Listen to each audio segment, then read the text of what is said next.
అప్పుల బాధలు వెంటాడుతున్నాయా? అయితే 6JVR వారి జాతిరత్నాలు ధరించండి. రైతు భరోసా గురించి చాలామంది అడుగుతున్నారు, రకరకాలుగా ఫోన్లు చేస్తున్నారు. వానాకాలం పంటకు సంబంధించినటువంటి రైతు భరోసా ఎప్పుడు ఇస్తారు? జనవరిలో ఇస్తారా, లేకపోతే డిసెంబర్లో ఇస్తారా, లేకపోతే ఈ నెలల్లోనే ఇస్తారా? ఎందుకంటే గ్రామ పంచాయతీకి సంబంధించినటువంటి ఎలక్షన్స్ వస్తున్నాయి. ఎలక్షన్ ముందు కాంగ్రెస్ ప్రభుత్వం కొన్ని కీలకమైనటువంటి వ్యవహారం చేస్తారు. మరి ఎలక్షన్ కంటే ముందే రైతు భరోసా ఇస్తారా, ఎలక్షన్ అయిపోయిన తర్వాత ఇస్తారా? ప్రభుత్వం ఎజెండా ఏంది? కాంగ్రెస్ ప్రభుత్వం రైతు భరోసా డబ్బులు ఎప్పుడు విడుదల చేయవచ్చు అని చెప్పి చాలామంది అడిగేటటువంటి కార్యక్రమం చేస్తున్నారు. నేను కొంతమంది కాంగ్రెస్ పార్టీకి సంబంధించినటువంటి లీడర్లతో కూడా డిస్కస్ చేసిన. రైతు భరోసా ఎప్పుడు ఇవ్వబోతున్నారు, ఎన్ని ఎకరాలకు ఇవ్వబోతున్నారు, ఎంతమందికి ఇవ్వబోతున్నారు, ఏ విధంగా ఇవ్వబోతున్నారు అని చెప్పి కొంతమందితో డిస్కస్ చేసేటటువంటి కార్యక్రమం చేస్తే అసలు రైతు భరోసా గురించి కాంగ్రెస్ ప్రభుత్వం ఎటువంటి చర్చలు పెడతలేరట. రైతు భరోసా గురించి కాంగ్రెస్ ప్రభుత్వం ఎటువంటి నిర్ణయాలు తీసుకుంటలేరట. మొన్న క్యాబినెట్ మీటింగ్ నడిచింది. ఆ క్యాబినెట్ మీటింగ్లో ఎవరెవరిని మంత్రులు పెట్టాలి, ఎవరెవరిని మంత్రులను తీసేయాలి, లేకపోతే సర్పంచ్ ఎలక్షన్స్ ఎప్పుడు పెట్టాలి, అధిష్టానానికి మనం ఏం చెప్పాలి, రాబోతున్నటువంటి ఏదైతే ఖైరతాబాద్ ఉప ఎన్నికైనా, స్టేషన్ గన్పూర్ ఉప ఎన్నికైనా పరిస్థితి ఏంది, లేకపోతే జిహెచ్ఎంసీ ఎలక్షన్ పరిస్థితి ఏంది, ఎంతసేపు కాంగ్రెస్ ప్రభుత్వం ఎలక్షన్స్ గురించి ఆలోచన చేస్తున్నారు. తర్వాత ప్రభుత్వానికి సంబంధించినటువంటి డబ్బులు ఎట్లా, పథకాలు ఎట్లా అని ఆలోచన చేస్తున్నారు తప్ప మరి రైతుల పరిస్థితి ఏంది, రైతులకు రైతు భరోసా ఇవ్వాలి, మరి ఎండాకాలం పంటకు సంబంధించిన రైతు భరోసా చాలా డిలే చేసినాం, మరి వానాకాలం పంటకు సంబంధించినటువంటి రైతు భరోసా అయినా సకాల టైంలో ఇవ్వాలనేటటువంటి ఆలోచన ప్రభుత్వానికి ఉండాలి కదా. మొన్న క్యాబినెట్ మీటింగ్లో రైతు భరోసా గురించి డిస్కషనే లేదట. అసలు రైతు భరోసా గురించి మాట్లాడలేదట. ఎవ్వరు కూడా, మంత్రులు కూడా మాట్లాడలేదట, ముఖ్యమంత్రి మాట్లాడలేదట, అధికారులు మాట్లాడలేదట. అసలు ఎవరు డిస్కస్ చేయలేదట రైతు భరోసా గురించి. ఓ విధంగా చెప్పాలంటే కొంతమంది లీడర్లతో మాట్లాడితే రైతు భరోసా ఎక్కడిది అంటుర్రు. రైతు భరోసా ఎక్కడిది, అసలు డిస్కషనే లేదు ప్రభుత్వంలో. ప్రభుత్వం రైతు భరోసా మర్చిపోయినారు. రైతులకు మేము 7,500 రూపాయల చొప్పున 15,000 రూపాయలు సంవత్సరానికి రైతు భరోసా ఇవ్వాలనే విషయం కాంగ్రెస్ ప్రభుత్వం మర్చిపోయారు. పోనీ 15,000 రూపాయలు మా దగ్గర పైసలు లేవు, కేసీఆర్ అప్పు చేసింది కాబట్టి 6,000 రూపాయలు ఇస్తాం, 2 దఫాలుగా 12,000 రూపాయలు రైతుల అకౌంట్లో వేస్తామని కాంగ్రెస్ ప్రభుత్వం చెప్పినారు. మరి ఆ 12,000 రూపాయలు కూడా మర్చిపోయారు. రైతు భరోసా మర్చిపోయారు, రుణమాఫీ మర్చిపోయారు, పంట బోనస్ మర్చిపోయారు, అన్నీ మర్చిపోయారు. కౌలు రైతులకు పైసలు కూడా మర్చిపోయారు కాంగ్రెస్ ప్రభుత్వం. ఇప్పుడు ఏంది, ఎంతసేపు ఎన్నికలు ఎట్లా, ఈ ఎలక్షన్లో ఎన్ని సీట్లు రావాలి, ఈ ఎలక్షన్లో కాంగ్రెస్ గెలవాలి, మన పరిస్థితి ఏంది, మన పైన వ్యతిరేకత ఉందా లేదా, మన ప్రభుత్వం ఏమైనా కూలిపోతుందా, నా ముఖ్యమంత్రి కుర్చీని కాపాడుకోవాలని రేవంత్ రెడ్డి, మా మంత్రుల కుర్చీలు కాపాడుకోవాలని చెప్పి మంత్రులు, ఎమ్మెల్యేలు ఏంది మళ్ళీ మేము గెలుస్తామో లేమో అని చెప్పి ఎమ్మెల్యేల బాధ, ఎట్లా సంపాదించుకోవాలని చెప్పి ఎమ్మెల్యేలకు సంబంధించినటువంటి వర్షన్. అంతే తప్ప రైతులకు సంబంధించినటువంటి వ్యవహారం ఎక్కడ కనబడతలేదు. కానీ నేను కొంత తెలుసుకున్నటువంటి అంశం ఏంటంటే 2 ఎకరాలకే రైతు భరోసా ఇచ్చేటటువంటి ఆలోచనలో కాంగ్రెస్ ప్రభుత్వం ఉన్నది అనేది కొంత వినబడుతున్నటువంటి వ్యవహారం. 2 ఎకరాల వరకే ఆగేటటువంటి ఆలోచనలో ఉన్నారట. ఎందుకంటే గతంలో మొత్తం అందరికీ ఇయ్యలే రైతు భరోసా. 50 ఎకరాలు ఉన్న వాళ్ళకు, 100 ఎకరాలు ఉన్న వాళ్ళకు కూడా రైతు భరోసా రాలే. కేవలం 5 ఎకరాల లోపు, 7 ఎకరాల లోపు ఉన్నటువంటి వాళ్ళకు రైతు భరోసా ఇచ్చారు. ఆ రైతు భరోసా కూడా గతంలో ఇచ్చింది అందరి అకౌంట్లో పడలే. కొంతమంది అకౌంట్లో పడ్డాయి, కొంతమంది అకౌంట్లో రైతు భరోసా రాలే. అంతేందుకు రేవంత్ రెడ్డికి సంబంధించినటువంటి సొంత కొడంగల్ నియోజకవర్గంలో, రేవంత్ రెడ్డి సొంత గ్రామంలో కూడా రైతు భరోసా రాలే. ఆయన నియోజకవర్గంలో సుమారు 600-700 మందికి రైతు భరోసా రాలే. రేవంత్ రెడ్డి సొంత నియోజకవర్గంలో చాలామంది రైతులు ఫోన్లు చేసి మాట్లాడిర్రు, వాళ్ళ సమస్యలు చెప్పిర్రు. కాబట్టి రైతు భరోసాకు సంబంధించినటువంటి వ్యవహారంలో కాంగ్రెస్ ఎటువంటి నిర్ణయాలు తీసుకోబోతున్నారు? ఇప్పుడు రైతులకు కాంగ్రెస్ ప్రభుత్వం ఒక షాక్ ఇచ్చేటటువంటి కార్యక్రమం చేయబోతున్నారు. ఆ షాక్ ఏందనేది మనం డెప్త్గా మాట్లాడుకునేటటువంటి కార్యక్రమం చేద్దాం. రైతు భరోసా ఎంతమందికి రావచ్చు, రైతు భరోసా ఎన్ని ఎకరాలకి ఇవ్వచ్చు అనేది కూడా డెప్త్గా మనం డిస్కస్ చేద్దాం. అన్ని వివరాలు నేను మీకు చెప్తా. అంతకంటే ముందు ఫస్ట్ టైం మన ఛానల్ చూస్తున్నటువంటి వాళ్ళు దయచేసి సబ్స్క్రైబ్ చేయండి, షేర్ చేయండి, లైక్ చేయండి. మీ ఆస్తులేం అడుగుతలేను, మీరు వీడియో ఎట్లైనా లాస్ట్ వరకు చూస్తారు కదా, లైక్ కొట్టుర్రి. ఎందుకంటే మన ఛానల్ని అడ్డుకోవడానికి రకరకాల ప్రయత్నాలు చేస్తున్నారు. కొంతమంది ఏమంటారు రిపోర్ట్లు కొడుతురు, కొంతమంది మన ఛానల్ వీడియోలు పోకుండా చేస్తున్నారు. కాబట్టి మీరే కాపాడుకోవాలి ఇలాంటి ఛానల్ని. ఎందుకంటే రైతుల గురించి స్టార్టింగ్ నుండి పోరాటం చేస్తూ వచ్చిన, రైతు భరోసా మా రైతులకు రావాలని చెప్పి కాంగ్రెస్ ప్రభుత్వం ఏర్పడిన దగ్గర నుండి ధర్నాలు చేసిన, బయటకు వచ్చి మాట్లాడినా, ప్రభుత్వానికి ఒత్తిడి తెచ్చిన, రైతుల గురించి పోరాటం చేస్తూ వచ్చిన. కాబట్టి మీరు నాకు అండగా నిలబడాల్సినటువంటి అవసరం ఉంటుంది. రైట్గా టాపిక్లోకి పోతే అసలు తెలంగాణ రాష్ట్రంలో ఎంతమంది రైతులు ఉన్నారు, ఎన్ని ఎకరాలకు రైతు భరోసా రావాలి, కాంగ్రెస్ ప్రభుత్వం వచ్చిన తర్వాత ఎంతమంది రైతులను వాళ్ళు రైతు భరోసా రాకుండా కొట్టేసినారు, ఎన్ని ఎకరాలకు కొట్టేసినారు అనేది డెప్త్గా మాట్లాడుకుందాం. ఎన్ని ఎకరాలకు రైతు భరోసా ఇవ్వబోతున్నారు అనేది కూడా ఒక డేటా ప్రకారం నేను మీకు చెప్పేటటువంటి కార్యక్రమం చేస్తా. మొత్తానికి రైతులు వచ్చేసి టోటల్ ఫార్మర్స్ మొత్తం రైతులు వచ్చేసి పూర్తి స్థాయిలో సుమారు 70 లక్షల మంది రైతులు ఉన్నారు. ప్రజెంట్ 70 లక్షల మంది రైతులు ఉన్నారు. ఈ 70 లక్షల మంది రైతులకు రైతు భరోసా రావాల్సినటువంటి అవసరం కనబడుతున్నది. వాస్తవానికి కాంగ్రెస్ ప్రభుత్వం రాకంటే ముందు సుమారు 82 లక్షల మంది రైతులు ఉండినట. దాదాపు 12 లక్షల నుండి ఒక 10 లక్షల మంది రైతులను తీసేసిర్రు అనేది కొంత వినబడుతున్నటువంటి చర్చ. మరి తీసేయడానికి రకరకాల రీజన్స్ కూడా కొంత కనబడుతున్నటువంటి వ్యవహారం. అంటే బీఆర్ఎస్ ఉన్నప్పుడే కొంతమంది రైతులు పోయిర్రు, కాంగ్రెస్ వచ్చిన తర్వాత ఇంకొంతమందిని తీసేసినారు. తీసేయడానికి కొంతమంది రైతులు అనేటటువంటి పేరుతోటి ఆ భూమి అంతా బీడే ఉంటుంది, వాళ్ళకి పట్టా పాస్ పుస్తకం ఉంటుంది, ఆ భూమిలో వాళ్ళు సాగు చేయరు, పంట పండది, ఆ మొత్తం చెలుకు ఉంటుంది, ఆ చెలకలో బండలు మొత్తం గుట్టలు అవే ఉంటాయి. కాకపోతే పాస్ పుస్తకం ఉంటుంది, 2 ఎకరాలు ఒక ఆయన పేరు మీద ఉంటుంది, ఆయన వ్యవసాయం చేయడం ఇంటికాడ కూర్చుంటాడు, లేకపోతే హైదరాబాద్లో ఉంటాడు. సో ఎవరెవరైతే వ్యవసాయం చేస్తలేరో, ఎవరెవరికైతే భూమి ఉందో ఆ భూమిలో వ్యవసాయం చేయనటువంటి పంట పండనటువంటి భూమిని కొట్టేసిర్రు. తర్వాత వ్యవసాయం చేయనటువంటి రైతులకు సంబంధించినటువంటి పేర్లను కూడా కాంగ్రెస్ ప్రభుత్వం వచ్చిన తర్వాత కొట్టేసినారు. వాళ్ళు వ్యవసాయం చేస్తలేరు కాబట్టి వాళ్ళకి అవసరం లేదు రైతు భరోసా అని చెప్పి చాలా మంది రైతుల పేర్లు తీసేసినటువంటి అంశాన్ని కూడా కొంత కనబడుతుంది. మొత్తం రైతులు 70 లక్షల మంది రైతులు ఉన్నట్టుగా కొంత వినబడుతున్నటువంటి సమాచారం. టోటల్ భూమి వచ్చేసి ఎంత భూమికి రైతు భరోసా రావాలంటే సుమారు 1,42,00,000 ఎకరాలకు రైతు భరోసా రావాలంట. 1,42,00,000 ఎకరాలకు రైతు భరోసా రావాలి. దీన్ని బట్టి చూస్తే ఒక్కొక్క రైతు పేరు మీద 20 ఎకరాలు ఉన్నది, ఒక్కొక్క రైతు పేరు మీద 30 ఎకరాలు ఉన్నది, ఒక్కొక్క రైతు పేరు మీద 120 ఎకరాలు కూడా ఉన్నది. ఇప్పుడు మల్లారెడ్డి అనేటోడు ఉన్నాడు, ఆయన మాజీ మంత్రి, మేడ్చల్ ఎమ్మెల్యే, ఆయన పేరు మీద 200 ఎకరాలు కూడా ఉంటుంది, 50 ఎకరాలు 60 ఎకరాలు కూడా ఉంటుంది. ఆ మల్లారెడ్డి పేరు మీద 120 ఎకరాలు ఉంటే 20 ఎకరాలలో పంట పండిస్తాడు, 100 ఎకరాలు మొత్తం కూడా అపార్ట్మెంట్లు, ఆ కథ ఈ కథ, పార్కు గీర్కు, ఆ ఏదో పార్కింగ్ ఉంటే కాలేజ్ ఉంటే అవన్నీ. ఈ 100 ఎకరాలకు కూడా కేసీఆర్ ఉన్నప్పుడు రైతు బంధు వస్తుండే. రేవంత్ రెడ్డి ప్రభుత్వం వచ్చిన తర్వాత ఈ 20 ఎకరాలు పంట పండించేటటువంటి ల్యాండ్కు మాత్రమే రైతు భరోసా ఇచ్చిండు. మిగతా పనికిరానటువంటి పట్టా ఉండి పనికిరానటువంటి భూమికి రైతు భరోసా కొట్టేసిండు. కేవలం ఏదైతే సాగు చేస్తున్నటువంటి పంట ఉందో ఆ పంటకు మాత్రమే రేవంత్ రెడ్డి రైతు భరోసా ఇచ్చేటటువంటి కార్యక్రమం చేసిండు. ఈ విషయంలో రేవంత్ రెడ్డికి హ్యాట్స్ ఆఫ్ చెప్పాలి. కేవలం పంట పండించేటటువంటి రైతులకే రైతు భరోసా ఇచ్చిండు. అది కూడా 5 ఎకరాలు 10 ఎకరాలు 15 ఎకరాలు ఉన్నటువంటి రైతులకు ఇయ్యలే, చిన్నకారు రైతులు సన్నకారు రైతులకు ఇచ్చిండు. అంటే 5 ఎకరాల లోపు ఉన్నటువంటి రైతులకు మాత్రమే రైతు భరోసా ఇచ్చిండు. అది కూడా 7 ఎకరాల లోపు ఉన్నటువంటి రైతులకు కూడా వచ్చినాయి. ఇది మొన్న వేసినటువంటి రైతు భరోసా ఒక 6 నెలల ముందు వేసారు కదా, అప్పుడు ఎండాకాలం పంటకు వచ్చినటువంటి రైతు భరోసా కరెక్ట్గా 7 ఎకరాలకు 8 ఎకరాలు 10 ఎకరాలు ఉన్న వాళ్ళు కూడా కొంతమందికి వచ్చినాయి. ఇప్పుడు మొత్తం ఓవరాల్గా 70 లక్షల మంది రైతులకు రైతు భరోసా వస్తే 1,42,00,000 ఎకరాలకు రైతు భరోసా రావాలి. రైతులేమో 70 లక్షలు, మొత్తం రావాల్సినటువంటి భూమికి 1,42,00,000 ఎకరాల భూమికి రావాలి. కాబట్టి రైతు భరోసా ఇప్పుడు ఎన్ని ఎకరాలకి ఇవ్వబోతుంది కాంగ్రెస్ ప్రభుత్వం అనేది మనం డెప్త్గా మాట్లాడుకుందాం. అంతకంటే ముందు ఎకరము 2 ఎకరాలు 3 ఎకరాలు 4 ఎకరాలు 5 ఎకరాలు 10 ఎకరాలు ఎంతమంది రైతులు ఉన్నారు అసలు మన తెలంగాణ రాష్ట్రంలో? ఆ సంఖ్య కూడా మనకు తెలవాలి కదా. 2 ఎకరాలు ఉన్నటువంటి రైతులు ఎంతమంది, 5 ఎకరాలు ఉన్న రైతులు ఎంతమంది, 10 ఎకరాలు ఉన్న రైతులు ఎంతమంది, 20 ఎకరాలు ఉన్నటువంటి రైతులు ఎంతమంది? ఈ డేటా కూడా మనకి ఇంపార్టెంట్ కాబట్టి ఫస్ట్ 1 ఎకరం నుండి 2 ఎకరాలు ఉన్నటువంటి రైతులు ఎంతమంది, అంటే ఓవరాల్గా 20 గుంటలు ఎకరం 2 ఎకరాలు 2 ఎకరాలు ఉన్నటువంటి రైతులు ఎంతమంది ఉన్నారు ఈ తెలంగాణ రాష్ట్రంలో అనేది మనం మాట్లాడుకునేటటువంటి కార్యక్రమం చేస్తే 2 ఎకరాలు ఉన్నటువంటి రైతులు సుమారు 42 లక్షల మంది రైతులు 2 ఎకరాలు ఉన్నటువంటి రైతులే ఉన్నారు. 42 లక్షల మంది ఉన్నారు. ఎవరు? ఎకరము 20 గుంటలు 10 గుంటలు 2 ఎకరాలు 2 ఎకరాల కంటే లోపు ఉన్నటువంటి రైతులు సుమారు 42 లక్షల మంది ఉన్నారు మన రాష్ట్రంలో, మన తెలంగాణలో. ఇక తర్వాత 3 ఎకరాలు 4 ఎకరాలు 5 ఎకరాలు 5 ఎకరాల లోపు ఉన్నటువంటి రైతులు ఎంతమంది ఉన్నారు తెలుసా మన తెలంగాణ రాష్ట్రంలో? 5 ఎకరాల లోపు ఉన్నటువంటి రైతులు సుమారు 11 లక్షల మంది రైతులు ఉన్నారు. 11 లక్షల మంది రైతులు. మీకు మళ్ళీ అర్థమయ్యేటట్టు చెప్తా. ఎకరం 2 ఎకరాలు ఉన్నటువంటి రైతులేమో 42 లక్షల మంది, తర్వాత 3 ఎకరాలు 4 ఎకరాలు ఉన్నటువంటి రైతులేమో 3 ఎకరాలు 4 ఎకరాలు 5 ఎకరాలు ఉన్నటువంటి రైతులు 11 లక్షల మంది ఉన్నారు. తర్వాత 5 ఎకరాల నుండి 10 ఎకరాలు ఉన్నటువంటి రైతులు ఎంతమంది ఉన్నారు మన తెలంగాణ రాష్ట్రంలో అంటే 4,40,000 మంది ఉన్నారు. 4,40,000 మంది రైతులు 5 నుండి 10 ఎకరాలు ఉన్నటువంటి రైతులు ఉన్నారు. తర్వాత 10 ఎకరాలు ఓవరాల్గా ఉన్నటువంటి రైతులు ఎంతమంది ఉన్నారు? మొత్తానికైతే ఎకరం 2 ఎకరాలు ఉన్నటువంటి రైతులు 42 లక్షల మంది, 3 ఎకరాలు 4 ఎకరాలు 5 ఎకరాలు ఉన్నటువంటి వాళ్ళేమో 11 లక్షల మంది, 5 ఎకరాల నుండి 10 ఎకరాలు ఉన్నటువంటి రైతులేమో 4,40,000 మంది ఉన్నారు.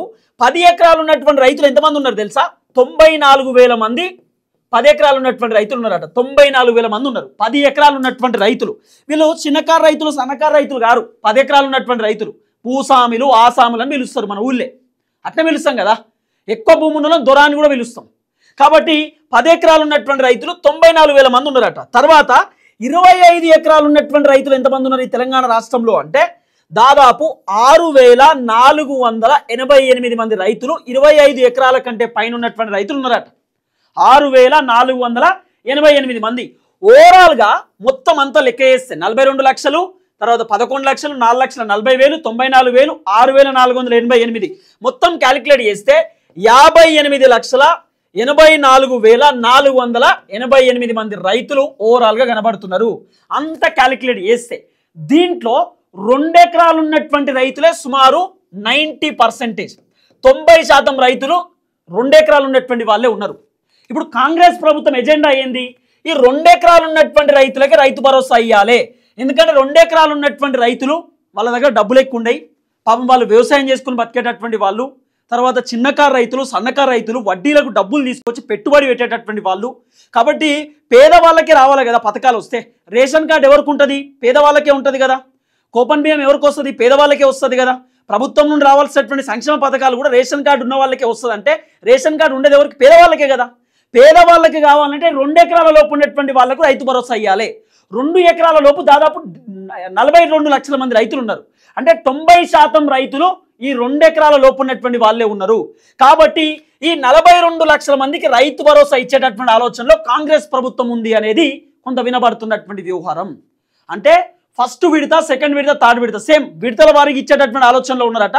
మొదటి విడత ఈ 2 ఎకరాల లోపు ఉన్నటువంటి రైతులకు రావచ్చు. అంటే ఎలక్షన్ ముందు మ్యాక్సిమం ఈ డిసెంబర్ ఫస్ట్ వీక్లోనే రైతు భరోసా ఇచ్చే ఆలోచనలో ప్రభుత్వం ఉందట. ఆ ఫస్ట్ వీక్లో ఇస్తే కనుక ఎలక్షన్ కంటే ముందు, సర్పంచ్ ఎలక్షన్ ముందు కనుక ఇస్తే ఫస్ట్ ఈ 42 లక్షల మంది రైతులకు ఇవ్వచ్చు. అంటే 2 ఎకరాల లోపు ఉన్నటువంటి రైతులకు రైతు భరోసా ఇవ్వచ్చు. దీంట్లో ఇంకో లాజిక్ ఏందో మీకు చెప్పేటటువంటి కార్యక్రమం చేస్తే ఈ 2 ఎకరాల లోపు ఉన్నటువంటి రైతులు ఎంత? 42 లక్షల మంది కదా. ఈ 42 లక్షల మంది రైతులకు సేమ్ కేసీఆర్ ఇచ్చినట్టు 5,000 రూపాయలు ఇచ్చేటటువంటి ఆలోచనలో ప్రభుత్వం ఉంది అనేది కూడా కొంత వినబడుతున్నటువంటి వ్యవహారం. కేసీఆర్ ఎట్లయితే 5,000 రూపాయలు రైతు భరోసా ఇచ్చిండో గట్లనే ఇచ్చేటటువంటి ఆలోచనలో ఉన్నారట. ఇదొక చర్చ. లేదు ఓవరాల్గా రేవంత్ రెడ్డి ప్రభుత్వం ఎండాకాలం పంటకి ఇచ్చినట్టు 6,000 రూపాయలు రైతు భరోసా ఇచ్చేటటువంటి ఆలోచనలో ఉన్నారు అనేది కూడా కొంత వినబడుతున్నటువంటి వ్యవహారం. అంటే ఓవరాల్గా ఫస్ట్ విడత మాత్రం 42 లక్షల మందికి రావచ్చు. అది కూడా 2 ఎకరాల లోపు ఉన్నటువంటి రైతులే. అందుకే బ్రీఫ్ డేటా చెప్పిన. ఎకరము 2 ఎకరాలు, 2 ఎకరాల లోపు ఉన్నటువంటి రైతులు ఎంతమంది? 42 లక్షల మంది. మీకు అర్థం కావాలని చెప్తున్నా. ఇన్నిసార్లు మొత్తుకోవాల్సిన లేదు, కానీ మీకు అర్థం కావాలని చెప్తున్నా. ఎందుకంటే మన వీడియోలు అందరూ పల్లెటూరులో ఉన్నటువంటి జనం చూస్తారు ఎక్కువ. ఇప్పుడు చాలామంది, కొంతమంది చదువుకున్న వాళ్ళు చూస్తారు, చదువుకోని లేని వాళ్ళు కూడా చూస్తారు. వాళ్ళకు కూడా అర్థం కావాలి కదా. 2-3 సార్లు చెప్తే అర్థమవుతుంది వాళ్ళకు కూడా. రైతులు చాలామంది చదువుకున్న వాళ్ళేమి ఉండరు, చదువు లేనటువంటి వాళ్ళు కూడా ఉంటారు. వాళ్ళకి అర్థం కావాలి మనం చెప్పే భాష. అందుకే మళ్ళీ చెప్తున్నా, 2 ఎకరాల లోపు ఉన్నటువంటి రైతులు మన తెలంగాణలో 42 లక్షల మంది ఉన్నారట. 2 ఎకరాల లోపు ఉన్న రైతులు అంటే దాదాపు 90%, సగానికి సగం రైతులు 2 ఎకరాల లోపు ఉన్నటువంటి వాళ్ళే ఉన్నారు. తర్వాత 5 ఎకరాలు ఉన్నటువంటి రైతులు 11 లక్షల మంది. ఓన్లీ 5 ఎకరాలే కాదు, 5 ఎకరాల కంటే లోపు అంటే 3 ఎకరాలు, 4 ఎకరాలు, 5 ఎకరాలు ఉన్న వాళ్ళు 11 లక్షల మంది. 5 ఎకరాల నుండి 10 ఎకరాలు ఉన్నటువంటి వాళ్ళు ఎంతమంది? 4,40,000 మంది. 10 ఎకరాలు ఉన్నటువంటి రైతులు ఎంతమంది తెలుసా? 94,000 మంది ఉన్నారట. 25 ఎకరాలు ఉన్నటువంటి వాళ్ళు 6,488 మంది ఉన్నారట. ఇది యాజ్ పర్ 2018కి సంబంధించినటువంటి డేటా ప్రకారం వికీపీడియాలో కూడా ఉంటుంది. ఈ డేటాని తెరపైకి తీసుకొచ్చిన. ఇప్పుడు ఓవరాల్గా 42 లక్షల మందికి రైతు భరోసా ఇచ్చేటటువంటి కార్యక్రమం చేయబోతున్నది కాంగ్రెస్ ప్రభుత్వం అనేది కొంత వినబడుతున్నటువంటి వ్యవహారం. దీంట్లో కొన్ని కొత్త రూల్స్ ఏం కనబడుతున్నాయి అంటే, కొత్త రూల్స్. ఈ కొత్త రూల్స్ ఏందట అంటే, రేషన్ కార్డు ఉంటుంది కదా, ration card Aadhaar card link అయి ఉండాలి. తర్వాత ఆధార్ కార్డుకి సంబంధించినటువంటి link, ration card link, pass పుస్తకానికి సంబంధించినటువంటి లింక్ అయి ఉండాలి. పట్టా పాస్ పుస్తకానికి. ఈ అన్నిటికీ లింక్ ఉంటేనే రైతు భరోసా వచ్చేటటువంటి కార్యక్రమం, రైతు భరోసా వచ్చేటటువంటి కార్యక్రమం ఉండొచ్చు. తర్వాత దీంట్లో ఇంకో లాజిక్ ఏంది తెలుసా? దీంట్లో ఇంకో లాజిక్ ఏంటంటే కేవైసీ చేపియాలి. కేవైసీ, మీ రేషన్ కార్డు కేవైసీ చేపియకపోయినా, ఆధార్ కార్డు కేవైసీ చేపియకపోయినా మీకు రైతు భరోసా హోల్డ్ అయ్యేటటువంటి అవకాశం ఉండొచ్చు. తర్వాత దీంట్లో ఇంకోటి ఏం తెలుసా? మీ ఆధార్ కార్డుకి సంబంధించినటువంటి ఫోటోని మీరు అప్డేట్ చేపియాలి. అప్డేట్ ఇమీడియట్లీ చేపియాలి. ఫస్ట్ ఆధార్ సెంటర్కి పోర్రి, ఆధార్ సెంటర్ పోయి మీ ఆధార్ కార్డు అప్డేట్ చేపియాలి. ఎప్పుడో 90స్లో దిగిన ఫోటో ఇప్పటిదాకా ఉన్నాయి. ఇంకా ఆధార్ కార్డులో పాతకాలం ఫోటో ఉంటుంది. ఇప్పుడు నువ్వేమో గడ్డలు వచ్చినాయి, మీసాలు వచ్చినాయి, జుట్టు వస్తుంది. ఎప్పుడో పాతకాలం చిన్నప్పటి ఫోటో ఉంటుంది ఆధార్ కార్డులో. ఆయన చూస్తే గుర్తుపట్టే పరిస్థితి ఉండదు. అట్లా కూడా ఆధార్ అప్డేట్ చేపియాలి, కేవైసీ చేపియాలి, పటాపాస్ పుస్తకానికి ఆధార్ లింక్ ఉండాలి, రేషన్ లింక్ ఉండాలి, ఇవన్నీ లింక్ ఉండాలి. అన్ని లింకులు పెట్టుకోరు. ఎందుకంటే ఇప్పుడు అన్ని కొత్త కొత్త రూల్స్ తీసుకొచ్చే కార్యక్రమం చేస్తున్నది కాంగ్రెస్ ప్రభుత్వం. తర్వాత దీంట్లో కొన్ని లింకులు కూడా కనబడుతున్నాయి. ఏం తెలుసా, ఈ 42 లక్షల మంది రైతులు అంటే కేవలం 20 గుంటలు ఎకరం 2 ఎకరాల లోపు ఉన్నటువంటి రైతులు ఎవరైతే 42 లక్షల మంది ఉన్నారో, ఈ 42 లక్షల మంది రైతులలో వ్యవసాయం చేసేటటువంటి రైతులు ఎంతమంది, వ్యవసాయం చేయనటువంటి రైతులు ఎంతమంది క్యాలిక్యులేట్ చేస్తారు. ఒకవేళ ఈ 42 లక్షల మంది రైతులల్లా ఒక ఆయన పేరు మీద, నా పేరు మీద అనుకుందాం, తిరుపతి, నా పేరు మీద 2 ఎకరాల భూమి ఉంది. 2 ఎకరాలు అంటే నాకు ఎన్ని పైసలు రావాలి? 6,000 12,000 రూపాయలు రావాలి రైతు భరోసా. ఎందుకంటే 2 ఎకరాలకు 12,000 కదా, ఎకరానికి 6,000 రూపాయలు చొప్పున 12,000 రూపాయలు రావాలి. పుసుక్కున దీంట్లో నేను ఎకరమే పంట పండించి ఎకరం బీడు పెట్టింది అనుకో, బీడు మీన్స్ ఒక ఎకరం నాకు ఇప్పుడు దాదాపు 6 నెలల కంచెలు బీడు పెట్టి ఏం పండిస్తలేను, అంత ఖాళీగా ఉందనుకో, దీన్ని క్యాలిక్యులేట్ చేసి ఈ ఎకరం క్యాన్సల్ చేసి పంట పండించేటటువంటి సాగు చేసే భూమికి రైతు భరోసా ఇవ్వచ్చు. ఇట్లా కూడా కాంగ్రెస్ ప్రభుత్వం లాజిక్తో ముందుకు పోతున్నారు. ఇప్పుడు ఆల్రెడీ మీకు తెలుస్తలేదు, శాటిలైట్ సర్వేలు జరుగుతున్నాయి. తర్వాత ఎవరైతే మీ దగ్గర సెక్రటేరియట్ ఉంటారు కదా మీ ఊళ్ళే, గ్రామ పంచాయతీ లేదు కదా, ఇప్పుడు సర్పంచ్ లేడు కదా, సర్పంచ్ లేడు కాబట్టి సర్పంచ్ ప్లేస్లో గవర్నమెంట్ సెక్రటరీ ఉంటారు మీ దగ్గర. ఆ సెక్రటరీ మొత్తం కూడా అంతా వెరిఫై చేస్తున్నాడు. ఎవరు పంట ఎంత, ఎవరెవరు పంట పండిస్తున్నారు, ఫలానా ఆయన పేరు మీద 5 ఎకరాలు ఉంటే దాంట్లో ఎంత పంట పండుతుంది, ఏం కథ అనేది మొత్తం డేటా తీస్తుండు. ఆ డేటా ప్రకారమే మీకు రైతు భరోసా రావచ్చు. 2 ఎకరాల భూమి ఉండి ఎకరంలో పంట పండించి ఎకరం బీడు పెట్టిరు అనుకో, బీడు ఉన్నటువంటి పంటకు రైతు భరోసా రాదు, సాగు చేస్తున్నటువంటి పంటకే వస్తుంది. ఇది ఒక కొత్త అప్డేట్ వస్తుంది. మళ్ళా రకరకాలుగా కాంగ్రెస్ ప్రభుత్వం ఒక కీలకమైన అంశాన్ని తెరపైకి తెస్తారు. కానీ ఓవరాల్గా మాట్లాడుకుంటే 5 ఎకరాల లోపే రైతు భరోసా ఇచ్చే ఆలోచనలో ఉన్నారు. అది కూడా ఇప్పుడు 2 ఎకరాల లోపు ఫస్ట్ విడత 2 ఎకరాల లోపు రైతు భరోసా ఇస్తే, తర్వాత సెకండ్ విడత వచ్చేసి మ్యాక్సిమం 3 ఎకరాల లోపు సెకండ్ విడత తీయొచ్చు, 3 ఎకరాలు లేదా 4 ఎకరాల లోపు సెకండ్ విడత తీయొచ్చు. ఇక థర్డ్ విడత వచ్చేసి 5 ఎకరాల లోపు థర్డ్ విడత తీయొచ్చు. 3 విడతలుగా, ఫస్ట్ విడత, సెకండ్ విడత, థర్డ్ విడత. అంటే ఎప్పుడైతే పాత పద్ధతులలో మొన్న ఇచ్చినటువంటి రైతు భరోసా ఎట్లయితే 6 నెలల కింద ఇచ్చిరో, ఇప్పుడు కూడా గట్టే ఫస్ట్ విడత 2 ఎకరాల లోపు, రెండో విడత 3 ఎకరాలు లేదా 4 ఎకరాల లోపు, మూడో విడత 5 ఎకరాల లోపు రైతు భరోసా ఇచ్చే ఆలోచనలో ఉన్నారట. ఇక బడ్జెట్ కూడా తగ్గించిర్రు. ఏమనంటే కేసీఆర్ అప్పు చేసిండు అని చెప్పే కార్యక్రమం చేస్తున్నారు. ఇక పంట బోనస్ వచ్చిందా రాలేదా మీరే క్యాలిక్యులేట్ చేసుకోవాలి. తర్వాత ఇంకోటి ఏంటంటే కౌలు రైతులకు పైసలు మీరే క్యాలిక్యులేట్ చేసుకోవాలి. ఎందుకంటే అన్ని మీకే తెలుసు, కాంగ్రెస్ ప్రభుత్వం వచ్చినాక ఎట్లుంది ఏం కథ అనేది. ఏమైంది అదే చెప్తున్నా, రైతు బోనస్ 500 రూపాయలు కింటానికి బోనస్ ఇస్తా అని చెప్పారు. అదేందో అర్థం కాలే. మార్కెట్ తీసుకోపోతే వడ్లు కొనే పరిస్థితి లేదు. చాలా దారుణమైన సిచ్యువేషన్ ఉంది బయట. రైతులు మొర్ర మొత్తుకుంటారు, ఇబ్బంది పడుతున్నారు రైతులు. మరి ఏందో అర్థమైతలేదు, ప్రభుత్వం కథ, ప్రభుత్వ వ్యవహారం ఏందో అర్థమైతలేదు. ఏమనంటే కేసీఆర్ అప్పు చేసిండు కదా, ఒక్కటే ముచ్చటొస్తుంది అంతే. కేసీఆర్ అప్పు చేసిండు. ఇప్పుడు వడ్లు కళ్ళల కాడికెళ్ళి తీసుకొస్తారు, వడ్లు తీసుకొస్తారు, వడ్లు ఎండబెడుతుర్రు, వడ్లు బత్తాలు నింపుతుర్రు, రెడీ పెడుతుర్రు. ఇప్పుడో చేసుకోపోతారో రేపో చేసుకోపోతారో, వచ్చి వేసుకోపోతే అమ్ముకుంటా అని చెప్పి రకరకాలుగా రైతులు ఎదురు చూస్తారు. కానీ ఎవడు వచ్చే పరిస్థితి లేదు. మొత్తం పంట అంతా చేతికొచ్చిన తర్వాత వర్షం పడి నానిపోయినాక వస్తురు. అయ్యో పాపం నీ పంట తీసుకోవద్దు అయిపో కదా మొన్ననే అని చెప్పి. మరి మొన్నటిదాకా ఏం చేసి తీసుకోవచ్చు కదా, ఇట్లా డిలే చేస్తురు. కొనుగోలు కేంద్రాలు కూడా అంత ఆగమాగం పరిస్థితి. గవర్నమెంట్ కరెక్ట్ హ్యాండిల్ చేసే సిచ్యువేషన్ లేదు. రైతులకు రకరకాల బాధలు ఉంటాయి. కానీ దీంట్లో ఒక విషయం మంచి నిర్ణయమే. 5 ఎకరాల లోపు రైతు భరోసా అనేది అద్భుతమైన నిర్ణయం. మరి నన్ను అడిగితే ఇప్పుడు 5 ఎకరాల కంటే పైన ఉన్నటువంటి రైతు ఆయన మిడిల్ క్లాస్ అన్నట్టే. 5 ఎకరాల కంటే పైన ఉన్నటువంటి రైతు ఆయన మిడిల్ క్లాసే. 5-6 ఎకరాలు ఉన్నాయంటే ఆయనకి ఏమైనా ఇబ్బందా? ఏమి ఇబ్బంది లేదు కదా. 2 ఎకరాలు ఉన్నటువంటి రైతు ఏం మిడిల్ క్లాస్ ఉండడు, నిరుపేద కుటుంబానికి సంబంధించిన రైతే ఆయన. 2 ఎకరాలు ఉన్నాయంటే ఒక ఎకరంలో పంట పండవచ్చు, ఒక ఎకరంలో పంట పండకపోవచ్చు, ఇంకో ఎకరంలో పండవచ్చు. కాబట్టి సో మొత్తానికి సన్నకారు రైతులకు, చిన్నకారు రైతులకు రైతు భరోసా అందేటటువంటి అవకాశం కనబడుతున్నది. 2 ఎకరాల లోపు ఫస్ట్ విడత వచ్చేటటువంటి సిచ్యువేషన్స్ కనబడతా ఉన్నాయి. సుమారు 42 లక్షల మంది. ఇది కొంత బ్రీఫ్ వస్తున్నటువంటి లెక్క. మ్యాక్సిమం నాకు తెలిసే 48 లక్షల మంది ఉండొచ్చు. 48 లక్షల మంది ఉండొచ్చు. 90% రైతులు 2 ఎకరాల లోపు ఉన్నటువంటి వాళ్ళే ఉన్నారు. 48 లక్షల మందికి రైతు భరోసా వచ్చే కార్యక్రమం కనబడతా ఉంది ఎలక్షన్ ముందు. మళ్ళీ ఈ ఫస్ట్ విడత కూడా సర్పంచ్ ఎలక్షన్ ముందు ఎందుకు ఇస్తున్నాడు తెలుసా? ఓట్లు. ఎలక్షన్స్ వస్తున్నాయిగా, రైతు భరోసా ఎవరికి వస్తుంది? ఊళ్ళో ఉండేటటువంటి వాళ్ళకే కదా. వ్యవసాయం ఏడైతే ఊళ్ళోనే కదా, సిటీలో కాదు కదా. మరి కాంగ్రెస్కి ఓట్లు కావాలి కదా, ఓట్ల కోసం రైతు భరోసా ఇప్పుడు ఎలక్షన్స్ టైంలోనే వస్తాయి అన్ని. రైతు భరోసా అయినా, పెన్షన్ అయినా, కళ్యాణ లక్ష్మి అయినా, లేకపోతే బతుకమ్మ చీరలు. ఇప్పుడు బతుకమ్మ చీరలు పెట్టిరు, ఇందిరమ్మ ఆత్మీయ భరోసా అని పెట్టిరు. బతుకమ్మ చీరలు 1,00,00,000 మంది మహిళలకు 1,00,00,000 బతుకమ్మ చీరలు స్టార్ట్ చేసిరు. ఇలా ఓపెనింగ్ చేసిరు చీరలు. ఇక అందరికి వంచుతురు, ఇక ఊళ్ళే మహిళా సంఘాలకు వాళ్ళకి వీళ్ళకి అందరికి ఇంటిమేషన్ చెప్పిరు. ఇక మీ ఊరికి వచ్చి ఇంటికి వచ్చి ఒక్కొక్క బతుకమ్మ చీర కాంగ్రెస్ పార్టీ లీడర్ వచ్చి ఇచ్చిపోతాడు. ఈ స్ట్రాటజీ ఏంది? సర్పంచ్ ఎలక్షన్లో మాకు ఓట్లు పడాలి కాంగ్రెస్ కంటే ఏం చేయాలి? రైతు భరోసా ఇవ్వాలి. అప్పుడు రైతులు ఏమనుకుంటారు, అబ్బా రేవంత్లో మాకు రైతు భరోసా ఇచ్చిండు, రైతు భరోసా ఇచ్చినందుకనో మేము ఓట్లు వేయాలి. ఈ వర్షంలోకి రైతులు వస్తారు కదా. ఎలక్షన్ ముందు ఇది ఒక స్టంట్ లెక్క కనబడుతున్నది. చూద్దాం ఏం జరగబోతుందో. మొత్తానికి రైతులకు సంబంధించినటువంటి వ్యవహారం ఇది. మ్యాక్సిమం ఎలక్షన్ ముందే ఫస్ట్ విడత రైతు భరోసా వచ్చే అవకాశం కనబడుతుంది. 2 ఎకరాలకు సంబంధించినటువంటి రైతు భరోసా.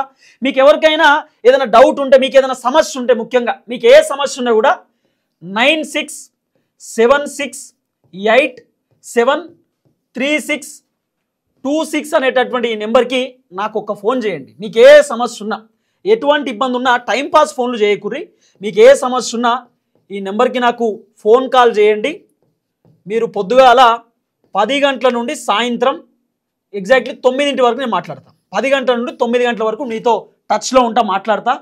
ఎవరికి ఏం ఇబ్బంది ఉన్నా నాకు కాల్ చేయండి, ఖచ్చితంగా నేను రెస్పాన్స్ ఇస్తా. మీకు ఏం ప్రాబ్లం ఉన్నా, ఏం ఇబ్బంది ఉన్నా డైరెక్ట్ మన ఆఫీస్కి రావచ్చు, ఆఫీస్లోనే మాట్లాడదాం, ప్రభుత్వ అధికారులతో కూడా డిస్కస్ చేద్దాం. ఏ సమస్య ఉన్నా మేము మీకు అండగా ఉంటాం. ఎప్పటి నుండో చెప్పినా ఇప్పుడు కూడా చెప్తున్నా, 9676873626 అనే నెంబర్కి నాకు కాల్ చేయండి. ఖచ్చితంగా మీ సమస్యలకు పరిష్కారం చూపించే బాధ్యత నా వంతు నేను ప్రయత్నిస్తాను. Thank you so much. అందరికీ నమస్తే. ఇది రైతు భరోసాకు సంబంధించినటువంటి కీలకమైనటువంటి అప్డేట్.